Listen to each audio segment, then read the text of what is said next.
Okay, everyone, welcome back to the Price Action Labs YouTube channel. Here we're going to be going over a specially requested video, which is essentially scalping the NASDAQ or scalping NQ futures.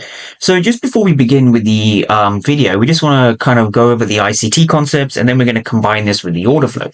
So we have the chart from Tuesday, the 14th of January. This is an A plus setup, which I took myself on ES, not NQ, but I understand NQ is a more popular pair, right? So when it comes to NQ, right, the strategy I use, the simple process I use involves this, right? We're looking for a 15-minute fair value gap.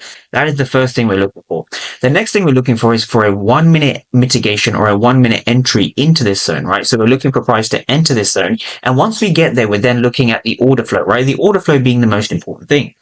So when you have these things, right, you have a mechanical approach. Now, when you have a mechanical approach, which is something we're going to go over throughout this entire video, it eliminates emotions and therefore allows you to make predictable and profitable decisions.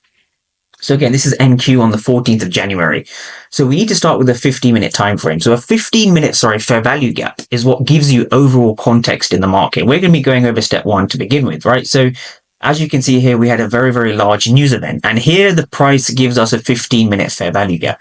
Now, I often get questions about how I mark out my zones. So this 15-minute fair value gap was again an A plus zone for an A plus setup. So why is that? Well, there's a few reasons for that. Well, first of all, we're analyzing the Asian range, right? So you want to look for 15-minute fair value gaps that are below the Asian range, right? The reason you look for them here is because you want them to be below this daily opening. So again, this is the power of 3 indicator, right? So our job is to buy below the daily opening, right? Not so much the 4-hour opening. If you can use the daily power of 3, you'll have an advantage over all the influencers who use the 4-hour power of 3.